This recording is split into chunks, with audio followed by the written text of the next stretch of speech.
What you need to know before you go to Iran. It's a beautiful country and it's handy to have a couple of things in mind before you go here. Number one, contradictory to what you think it'd be, talk to strangers, or even better yet, strangers will talk to you. The amount of time people will go up to you and just say something to you like, hey, where you from, is astonishing. And normally in countries like Asia, you'd probably think that they want to sell you something or scam you into something. Here in Iran, I think out of, let's say, 50 times people ask me something like, hey, where you from? They just meant it to be friendly and say, welcome to my country. That's it. 1 or 2 times people ask like, hey, do you want to see my shop? I sell carpets, and that's about it. So it's really different than a lot of other countries. Here they really, most of them are really interested in what you, where you're from or what you're doing here in Iran and why you're here on holiday. Second thing that's handy to know is money. That's a thing. For us Westerners, we can't really just get cash from the machine here. Credit cards don't work. We can't pay with a card. You have to bring cash. You bring dollars, you bring US dollars or euros, and you have to exchange it. Before, it was easier to change money. Now it's a little bit more difficult. There's a couple of banks that do it, and otherwise you have to find someone on the street, but that's officially illegal. These things change, so check up before you go. I've heard, though, that you can get a prepaid credit card on the airport and then use it to wirelessly pay or pay like with a debit card, with an Iranian debit card or credit card you buy at the airport. And that's really convenient because the amount of places where you can just pay by card here, if you have an Iranian card, is really high. Third thing, talking about money, how much is it? That's interesting because they kind of have, well, real, that's the money they use, that has a lot of zeros. So for convenience sake, they have toman, which is like 1 decimal less. But then for extra convenience, they'll have a price like 14, and it probably means 14,000 toman, which is 140,000 real. So the conversion is kind of a messed up thing. It usually turns out to be cheaper than you think it was, but keep that in mind. Let's see, fourthly, good thing to know is, well, there's a motorcycle passing here. Fourth thing is interesting is you do have to pay for stuff even if they tell you not to pay for things. They have a thing here, it's called Tarof. Tarof, yeah, I forgot the name. Tarof. It's like being polite. For example, if you walk through a door, you tell the other person, no, you go first. No, you go first. And then the other person will go, no, you go first. No, you go first. And this can go on quite a while. I think from what I've seen, usually you'd let a woman go first or an older person, you let them go first. But since you're a tourist, you're a guest here in their country, they might want to let you go first. But they also do this with money. We had a couple of times, even in a taxi cab, where we had like a price agreed, because Snap here, that's something like Uber, works here. And then the taxi driver or the Snap driver would say, no. And then you go, yeah, but I do want to pay. No. And they'll go 2 or 3 times before they, oh yeah, thank you. And they just accept the money. So do please, pay for stuff. Let's see, what else do we have? Fifth, things change. That's true in every country, but it's specifically true here. My friend Mark here has been to Iran 4 times, and I think the visa procedure and getting into the country has been different every single time he went.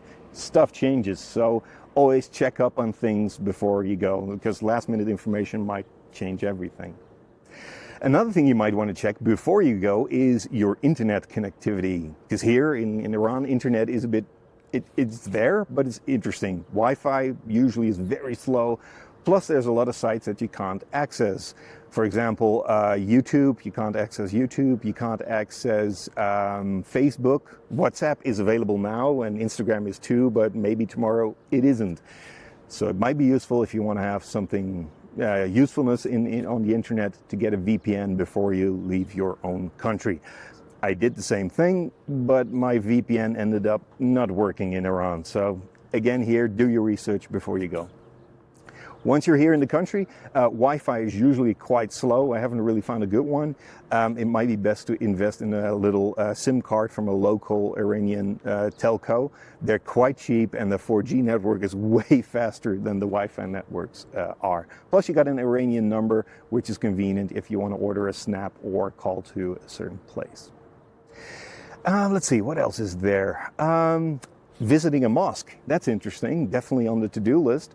Mosques, probably you're allowed to get in there. We try to be like polite and not just rush in and just wait if somebody just makes eye contact and goes like, yeah, please go in. And then you walk with them and you have to take off your shoes and walk in on socks or barefoot, and that's fine. There's an entrance for men because there's a men part of a mosque and there's a female part of the mosque. And when you're in there, I found it really surprising that it's quite relaxed. Yeah, some people are just hanging out, escaping from the busyness or taking a little nap. Other people, of course, are praying. But we had a nice little chat with some people, quiet down, and some people were even playing on the phone in the mosque. But yeah, worth a visit. Clothes. Yeah, what to wear in Iran. That's another thing. For women, of course, that's more, you have to kind of, in public, you have to cover up from all the way up to here with covering your hair and all that. For men, it's much easier, although long pants are required.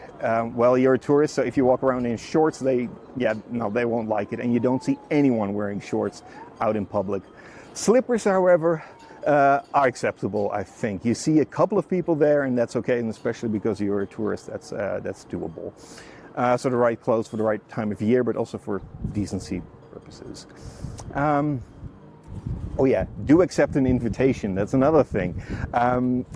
Sometimes people might invite you to something, like, oh, you should come over for dinner. And then it's nice to be polite and say, no, that's too much trouble. And they might go again, the title thing, no, but you should come round. And you're like, nah, maybe not. And if they repeat this thing for like 3 or 4 times, then it might become good to say, yes, I do want to go there, because then they probably really mean for you to come over and have a time. And I think you'll be pleasantly surprised if you do accept an invitation. Dealing with official stuff, that's an interesting one too, because you see lots of, well, usually guys wearing official garb and outfit. As long as you're respectful and if you're nice to people, they're not scary and they don't mean you any harm at all. And they might be strict, you think, but when you're nice and you just talk to them a little bit, and my friend Mark knows some words in Farsi, he can have a little conversation, and then all of a sudden, some rules sometimes are flexible. So that's an interesting one too. You think strict, but then there's flexibleness there too if you want. Shaking hands, that's another interesting thing. I didn't know what to do. Apparently, guys, they shake a lot of hands on the street here, and shaking hands with guys, for a guy, always. With women, I think it's best to let the woman decide what to do. If they stick out the hand, obviously shake their hand. If they don't, they might do something like this, which is like another hello thing, and you do this thing, and that's fine too. Usually this, I think, means something like thankful or pay or a bit of respect to the other person. Another way of saying hello. Let's see, another thing.